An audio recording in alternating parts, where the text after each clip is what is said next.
everybody, I'm Tom Vasel. I'm Violet. And I'm Ruby. And today we're taking a look at a game called Wok and Roll. This is a roll and write game where you're going to roll dice, mark things off on a menu, and it's all about Chinese food, which as we all know is delicious and we all eat it a lot. I think we do. We like to eat it a lot. It's the one thing when I bring home, everyone is happy, I think. Yeah. All right, so let's take a look at how it plays and we'll be right back. Now what players are doing is they're going to be marking off dishes on their board. So let's say 2 of the dice show 2 rice and a broccoli. Well, then I can mark this one off, which is going to give me 2 points at the end of the game. If I make 2 rice and broccoli again, it's worth 3 points, and then it's worth 4 points. And that's what a lot of these are going to be, making dishes with rice, making dishes with noodles. Over here, if you make 2 broccoli and 2 meat, you're going to get an extra thing in your pantry. You start with 1 of each type of good in your pantry. You can use these as kind of, if you don't get the thing you need on a die, you're like, I need an extra noodle, you can use that here. So these, when you do pairs of these, are going to give you those. These will give you these little menus. Menus are on the dice, and you can use menus, 2 menus, to kind of upgrade, so that when you upgrade over here, your menus, whichever hexagon you draw here in the future when you roll a menu, it can act as that. So you're essentially making these menus into a sort of wild.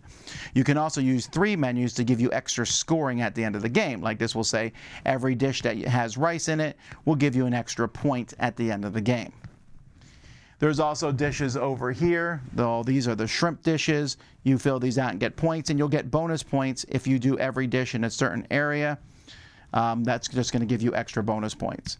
When someone finishes up an area, that's going to trigger the end of the game. So if you do all the dishes in one of the areas, that's going to end the game. You're just going to write the number of points in each area that you have, add them together, and whoever has the most points written up here is the winner of the game.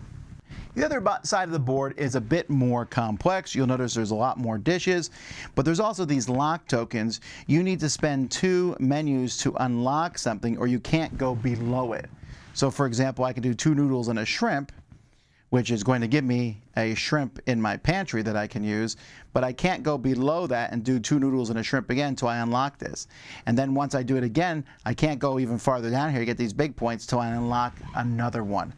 And so there's all different locks here. You have to decide which dishes to unlock.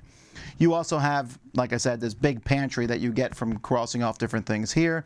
The specialty skills, we're turning things into a wild, doesn't happen until you get to certain areas in the board. And each person has their own specialty, which you'll draw at the beginning of the game, which can get you a whole lot of points.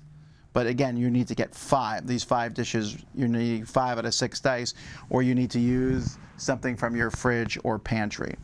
Other than that, it plays out pretty much the same way. There's just a little bit more complexity as to what you're crossing off.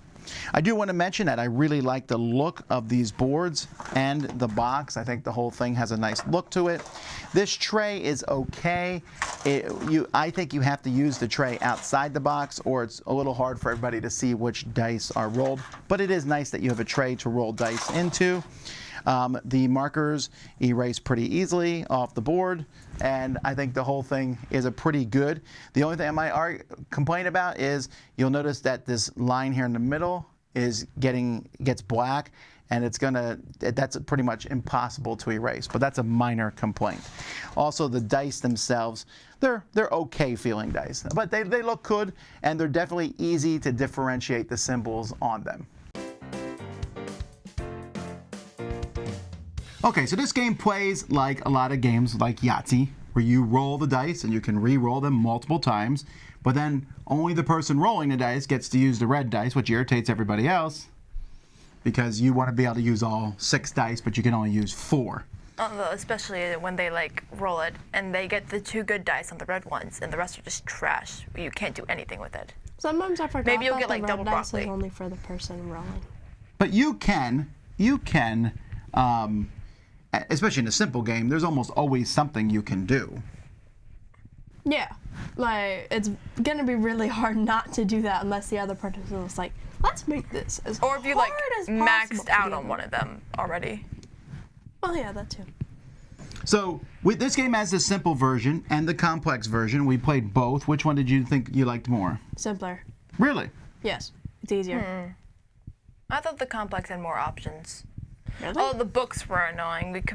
I barely even used them because I thought it was too much of a Like- hassle upgrading my stuff if I Well, use it you have to 24/7. unlock stuff. Yeah, but like that would also like restrict me from like unlocking other things besides that.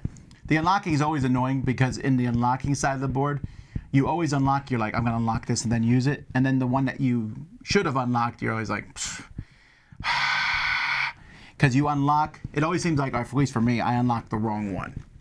Yeah. I unlocked one, and then the next roll, if I had just unlocked the other one, that's just Murphy's Law. I also like having your own little menu item, your specialty item that you could get. That's hard to get because it's 5 out of 6. But if you use the never got pantry, it. did you not ever get it? Yeah. You're a bad cook. Did you like the theme? Oh yeah, this seems great. I mean, how I'm you really could excited. choose There's your a own Korean expansion. Ooh, nice. I liked how we could make our own restaurant names. First round, I don't remember what you guys wrote. I wrote eat or die. That was Why? based off Holly's boring Roblox name. restaurant name. Why I would thought- you go to a restaurant that says eat or die? What was Because my Holly made it. What was my name again? Whatever. The second round What was do you more mean, whatever? interesting. She wrote our names were like in a theme. Crunchy, yours was smooth? Slimy. Okay. And Oh, Mine duck was- fillet. That was the name. what? Oh yeah, duck fillet. Because they're always in the road. Wait, you're serving your people roadkill? We're getting off topic here. Great. What did you think of the gameplay? Rolling the dice and then marking stuff down? It was great. It looks pretty complex for a roll, right? But it's really not. Because if you roll 2 broccolis and a shrimp, you're looking for, well, 2 broccolis and a shrimp on your thing. Yeah. Oh, So- you have to unlock it. Yes, or you have to unlock it. All right, Ruby, what's your final thoughts on the game and rating? Like overall, the theme, good. The gameplay, good. It's rolling right. Complex version is more complex. Pretty good. Just trying to think of another word Sorry. besides good. 7.5. 7.5. All right. I don't know. It's good. I like the game and also the gameplay as well as I like the art style, how cute all the food looks, and the color palette. It brightens the board up, so it looks nice. That's true. It's not a black and white thing, and yeah, you're right. It's very colorful. I thought overall, like the game mechanics and especially like the red dice was a nice add, so I would give it a 7. All right, I'm also a 7. I think this one is a very solid thing. I like the menus. I like the theme a lot. This one actually feels like it makes sense. Like if I have 2 broccoli and a shrimp, I'm making a dish that's broccoli and shrimp, or 2 noodles and something. I don't know. That stuff kind of fit together. Now the unlocking the menu, that's like you're learning how to cook better. So that kind of worked too. And it's a nice little production. So I don't know if there's anything in it that makes it super stand out, except the theme, but for me, that's enough to recommend it. So that's Wok and Roll. I'm Tom Vasel. I'm Violet. And I'm Ruby. Have fun rolling and eating.